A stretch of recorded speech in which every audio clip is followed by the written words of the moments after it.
Mais d'abord, une question. Sommes-nous en train de normaliser l'exceptionnel en matière de sécurité ici comme ailleurs dans le monde? La question nous est venue parce qu'on se demandait si l'état d'urgence, justement, était en train de devenir permanent en France. C'est un peu la question que plusieurs se posent après qu'Emmanuel Macron eut annoncé son intention d'insérer dans le droit commun plusieurs des clauses de l'état d'urgence. Au Canada, il y a M. Trudeau qui a aussi annoncé il y a quelques jours certaines mesures pour renforcer l'appareil sécuritaire en y ajoutant cependant des garde-fous. C'est pas exactement comme en France. Néanmoins, sommes-nous en train de normaliser ce qui devrait être exceptionnel? Alors, pour discuter de cet enjeu pour le moins sérieux, avec nous en duplex de Sherbrooke, David Morin, qui est co-directeur de l'Observatoire sur la radicalisation et l'extrémisme violent, professeur à l'Université de Sherbrooke. Je vois que vous nous entendez. Je vous entends. Monsieur Morin, vous êtes là? Oui, bonjour. Bonjour à vous. Christian Nadeau, professeur de philosophie à l'Université de Montréal et président de la Ligue des droits et libertés, qui est avec nous en studio. Bonjour, monsieur Nadeau. Bonjour. Et puis Alexandra Chaska, que nos auditeurs téléspectateurs connaissent, journaliste pour Radio-Canada et animatrice cet été de l'Heure du Monde. Alexandra, vous avez aussi couvert ces enjeux, ces questions sécuritaires. Bonjour, merci d'être avec nous. Bonjour Stéphane. Alors, la première question, effectivement, est-ce qu'on est en train de normaliser ce qui devrait être exceptionnel? Je commencerai avec vous, Monsieur Morin. En fait, cette question, on se la posait déjà en 2001, pour le contexte, quand les Américains ont adopté leur Patriot Act, une espèce de rouleau compresseur avec lequel on était prêt à vivre compte tenu des circonstances exceptionnelles. Mais ce débat n'est pas nouveau. Mais tranquillement, effectivement, le champ du droit est en train de changer. Donc, Monsieur Morin, est-ce que vous pouvez tenter une réponse? Oui, alors écoutez, comme vous le soulignez, il y a un certain paradoxe à vouloir normaliser des règles d'exception qui précisément se justifient par des circonstances qui sont exceptionnelles. Donc là, on voit effectivement du côté français un pas supplémentaire sur une pente un peu glissante qui est celle de la surenchère sécuritaire, qui se justifie quand même dans une certaine mesure par la situation de la France. Mais ce qui, moi, attire le plus mon attention précisément, c'est que quand vous regardez un petit peu notamment ce que disait le comité de suivi de l'état d'exception de l'Assemblée nationale, donc cet organe à l'Assemblée nationale française qui est supposé faire le suivi de l'état d'exception. Il disait déjà que les mesures de l'état d'urgence ne servaient plus à grand-chose et que donc leur efficacité était dans une certaine mesure déjà sujette à caution. Ouais. Absolument, absolument. Là où la justice classique, les services de renseignement, etc., dans une certaine mesure, avaient pris le relais. Donc ce qui se pose, selon moi, comme question, c'est finalement, est-ce que c'est efficace? Et si ça ne l'est pas sur le plan opérationnel, alors c'est que ça l'est probablement sur le plan politique. Alors, effectivement, je vous pose la question, Alexandra, est-ce que politiquement, il y a un peu de racolage selon vous? Puis, je veux pas qu'on ne parle que de la France, parce que cette question interpelle à peu près tous les grands pays du monde. C'est vrai aux États-Unis, c'est vrai chez nous, on parlera de la loi C-59 bientôt. Oui, il y a du racolage politique, mais disons que les cartes politiques ont été tellement rebrassées en France ces derniers temps qu'on peut peut-être pas vraiment parler de racolage dans ce cas-ci. Monsieur Macron ayant tous les pouvoirs et plein pouvoir, il n'y a pas besoin d'aller racoler tant que ça. Mais c'est sûr que la population s'attend à être protégée. Par contre, je voudrais aller dans le sens, peut-être donner quelques exemples, dans le sens de M. Morin, comment cette loi n'est pas vraiment efficace. Vous vous souvenez d'un des derniers attentats à Paris, bon, peut-être pas si meurtrier que ça, parce qu'il y a une personne sur les Champs-Élysées. La personne était fichée S, donc elle était fichée. Elle avait le droit de port d'armes. Alors, il y a une personne qui a complètement filé entre les mailles du filet. Et après que l'état d'urgence ait été reconduit 5 fois. Un autre chiffre qui est intéressant, 40 000 perquisitions depuis 2 ans que l'état d'urgence a été instauré. C'est affolant, ça, 40 000 perquisitions, 4 000 assignations à résidence, 10 inculpations. Alors, vous voyez, donc on surveille et avec un résultat peu probant. Il y a quelque chose d'un peu inquiétant. Puis quand je dis un peu inquiétant, c'est parce que sans doute ça m'inquiète beaucoup. Quand le discours change, on est dans la novlangue orwellienne. On ne parle d'ailleurs plus de perquisition aujourd'hui dans la loi, mais de visite à domicile. On a l'impression que c'est le bon médecin qui vient cogner à la porte.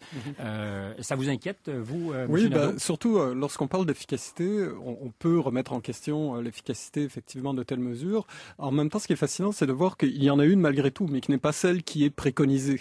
Les services de police n'ont jamais eu autant, disons, de moyens à leur disposition pour faire des rafles, par exemple, dans le milieu du crime organisé ou, par exemple, des petits dealers de drogue, ce genre de choses. C'est-à-dire qu'il suffit, en fait, d'avoir un prétexte sécuritaire pour intervenir et puis... Pour faire une visite à domicile. Pour faire une visite à domicile et puis, tiens, voilà les gens qu'on voulait intercepter, mais sur d'autres questions. Maintenant, la question qui devrait nous inquiéter aussi par rapport à cette efficacité, c'est cette question de principe, c'est-à-dire à quoi sert exactement à quoi servent exactement de telles mesures. Et il y a bien sûr, disons, une forme de racolage politique, mais il y a aussi tout simplement une opération de surveillance constante. C'est-à-dire que nous sommes dans une situation où en fait, nous avons intériorisé des normes qui normalement nous étaient présentées comme étant exceptionnelles et contraignantes. Et à partir de ce moment-là, il devient de plus en plus difficile pour les organismes de la société civile de venir manifester soit leur inquiétude, voire leur opposition à de telles mesures. Et c'est ce qui m'inquiète, me semble-t-il, parce que l'histoire est pleine de ces glissements où on consent des pouvoirs, des autorités pour de bonnes raisons, pour de bonnes inquiétudes, mais ces pouvoirs peuvent servir à autre chose, bien entendu. Et surtout, il faut faire très attention à qui aura le pouvoir, parce qu'à partir du moment, imaginons le scénario catastrophique d'une élection de Le Pen en France, comme nous l'avons quand même considéré à un certain moment. Essayez d'imaginer de tels pouvoirs entre les mains d'un gouvernement Front National. Mais on n'a pas besoin de penser au Front National. Déjà, le gouvernement précédent, un bon gouvernement socialiste, bon entre guillemets, il s'est servi de cet état d'urgence pour assigner à résidence plus de 600 personnes qui voulaient manifester, soit contre les négociations de la COP21 ou la loi travail. Et là, on dépasse largement le besoin sécuritaire, absolument. Les enjeux sécuritaires. 600... Ou alors on élargit la notion de sécurité aux seuls intérêts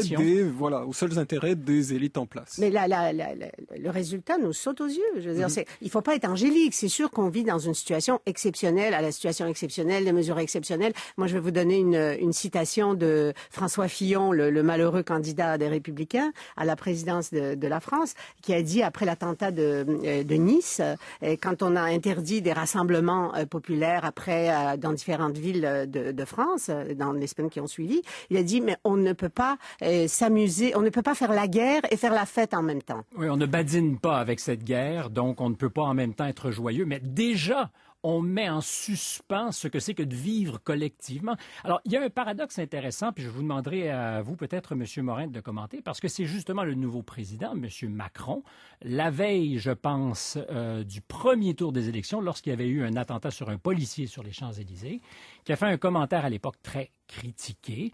Il avait dit, écoutez, le risque zéro, ça n'existe pas. Il faut se faire à cette idée.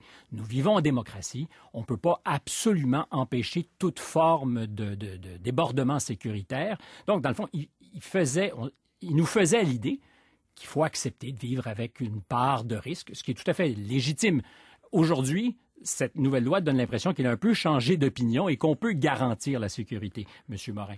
Oui, c'est paradoxal. Oui, absolument. Le président Macron, quand il n'était pas encore président, était de ceux qui étaient le plus critiques vis-à-vis de la surenchère sécuritaire.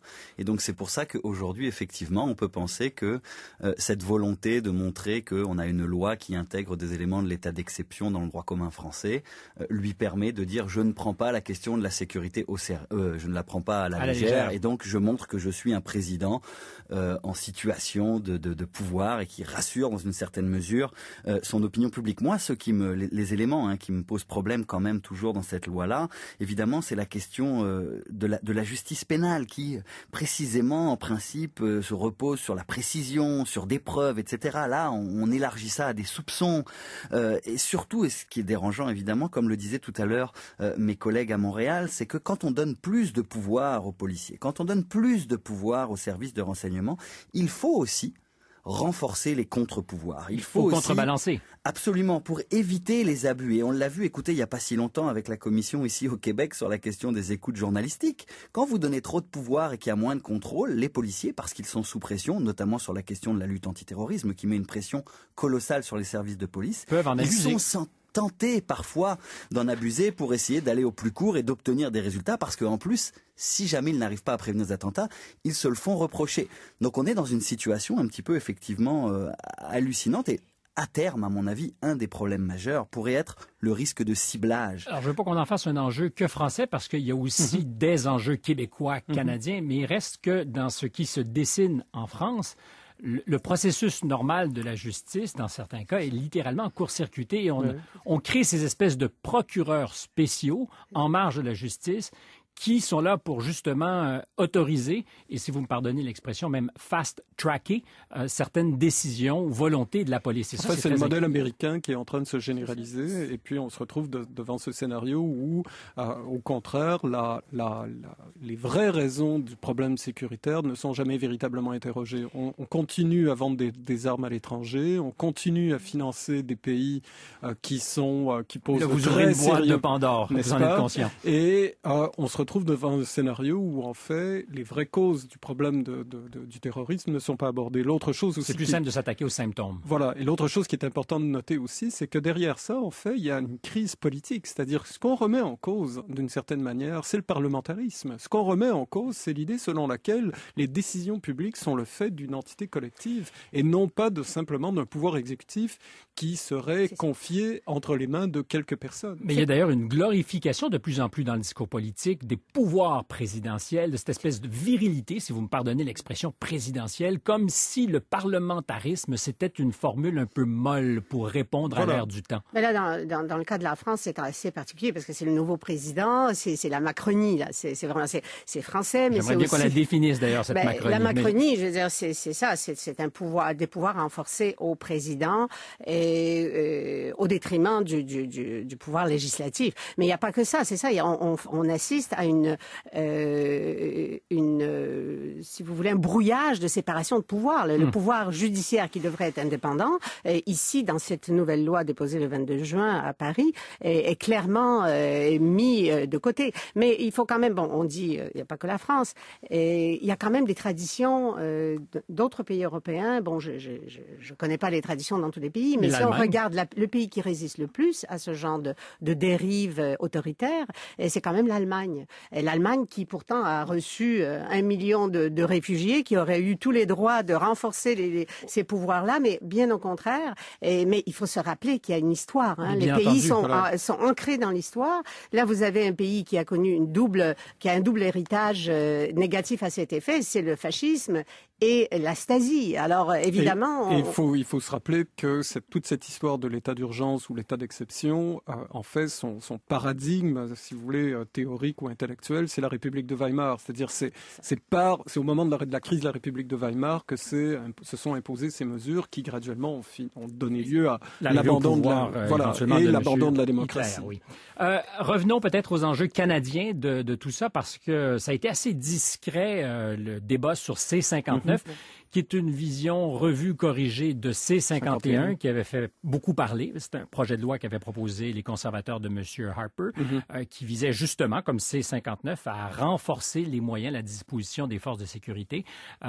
Comment d'ailleurs expliquer qu'on en parle peu? Est-ce qu'on donne un joker, si vous me pardonnez l'expression, à M. Trudeau qu'on n'a pas donné à M. Harper? Je commencerai avec vous, M. Morin. Oui, avant de répondre à votre question, je ne peux pas m'empêcher de donner une petite précision par rapport aux commentaires qui ont été faits tout à l'heure. En comparaison entre la France et l'Allemagne, il faut se rappeler paradoxalement que la France et la Révolution française a été instaurée sur la base d'un état d'exception. Le comité de salut public qui visait à sauver la Révolution était un régime policier et autoritaire extrêmement fort. Donc il y a une tradition et il faut aussi parfois se rappeler tranchante, je vous dirais. Oui, effectivement. Il faut se rappeler aussi parfois que dépendamment de là où on se situe, on est plus porté à soutenir des états d'exception que dans d'autres situations. Maintenant, pour revenir à la question du gouvernement Trudeau que vous posiez, alors là, on est sur un modèle un peu différent. Le gouvernement Trudeau fait un pas en arrière et je pense que le gouvernement Trudeau... Vous le sentez comme ça, vraiment, comme un pas en arrière par rapport à C-59? Par rapport à C-59 est un pas en arrière ou un pas, comment est-ce que je dirais, de côté par rapport à C-51, dans le sens où, au cours des 10 dernières années, le Canada a beaucoup renforcé les moyens de ses agences de police et de ses agences de renseignement dans le cadre de la lutte au terrorisme et a mis très peu de contre-pouvoirs. Et donc, on a eu une espèce d'excroissance des capacités en matière policière et de renseignement, notamment aussi sur le plan législatif, mais si vous voulez, un encadrement qui n'était pas proportionnel. Et je pense qu'aujourd'hui, le Canada fait du rattrapage en mettant sur pied quand même une espèce de superstructure qui était réclamée à la fois par les experts, mais par les membres aussi d'un certain nombre de forces policières et des services de renseignement, qui va permettre d'avoir une vision transversale de ce que fait le renseignement au Canada. Et ça, je pense que c'est un pas dans le bon sens, mais qui évidemment n'est pas suffisant. Alors je me corrige, effectivement, c'est C-59 qui serait un pas de côté par rapport à C-51, mon erreur. Mais comme vous ne le voyez pas, je vais vous décrire la tête de M. Nadeau qui est, disons... un peu, c'est une tête patibulaire, pas patibulaire, non, du tout. Mais il s'est un peu renfrogné. Il y avait comme un doute dans son regard quand vous disiez qu'il y avait une amélioration par rapport à cette excroissance des c'est-à-dire que pouvoirs consentis. C-51, assurément. Donc, oui, non, mais ça, on est entièrement d'accord. C'est très clair. Il en demeure pas moins que ce qui est fascinant, c'est que malgré tout, cette correction permet de garder et de faire accepter l'essentiel de C-51. C'est-à-dire qu'on se retrouve devant un scénario où, en fait, on corrige quelque chose, mais qui ne devrait tout simplement pas être. Alors, concrètement, qu'est-ce que ça signifie dans notre vie de citoyen? Ce que ça signifie, essentiellement, c'est que les pouvoirs des autorités de la sécurité ont quand même une marge d'arbitraire qui est extrêmement importante et que il est très difficile de pouvoir, au-delà des arcanes juridiques, de pouvoir contester des décisions qui sont prises. Et l'autre problème, c'est que, et là je reviens à votre première question, c'est que dans le discours public, en fait, c'est que des mesures comme celle-ci semblent être acceptées par la population alors qu'elles ont été dénoncées auparavant. Pourquoi? En raison probablement, disons, de l'impopularité du gouvernement Harper. Mais là, elles semblent être acceptées. Pourquoi? Parce qu'on considère qu'en gros, si moi, je n'ai pas quelque chose à me reprocher, eh bien, c'est le problème des autres. Autrement dit, on fait de la question des libertés quelque chose qui appartient... Qu'on transfère aux autres. Voilà, qu'on transfère aux autres. C'est-à-dire, j'ai mes libertés, j'ai mes droits, et le fait que des droits soient remis en cause n'est pas vraiment un problème puisque ce sont les droits des autres. Or, le problème, c'est qu'un droit est un droit, quelle que soit la personne dont il est le droit. Donc, à partir de ce moment-là, s'il y a une atteinte à un droit d'une autre personne, forcément, c'est une atteinte à nos droits de manière générale. C'est le classique. Si j'échange des recettes de tarte aux fraises de ma grand-mère sur Internet, il n'y a aucun danger. Les policiers peuvent bien regarder ma correspondance. J'ai rien à me reprocher. Voilà, je savais pas où vous en alliez avec ça, mais... Encore une fois, j'ai vu votre visage qui se questionnait, mais il y avait quand même un punch. J'irais un peu plus loin même. J'ai l'impression que dans les jeunes générations là, qui montent, toute la notion de la démocratie est en train d'être... Se redéfinir. Et même pire que ça, on est en train... Moi, j'ai été choquée d'une conversation que j'ai eue avec un jeune cinéaste québécois qui voyage de par le monde, qui arrive de Chine, qui est en Europe, installé en Europe, et qui me dit, mais la démocratie, c'est fini.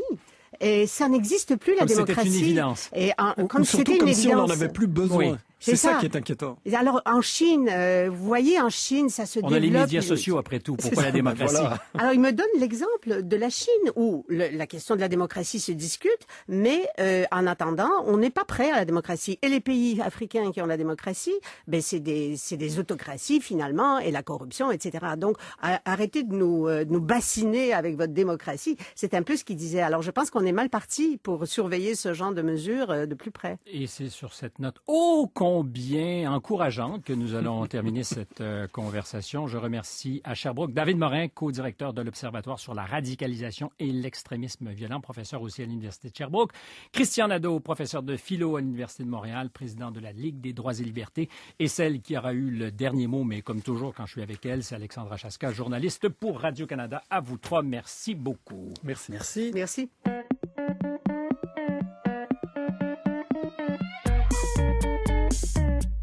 Sur la route des vacances ou au bord de la plage, vous écoutez Stéphane Bureau à Médium Large sur ICI Radio-Canada, première.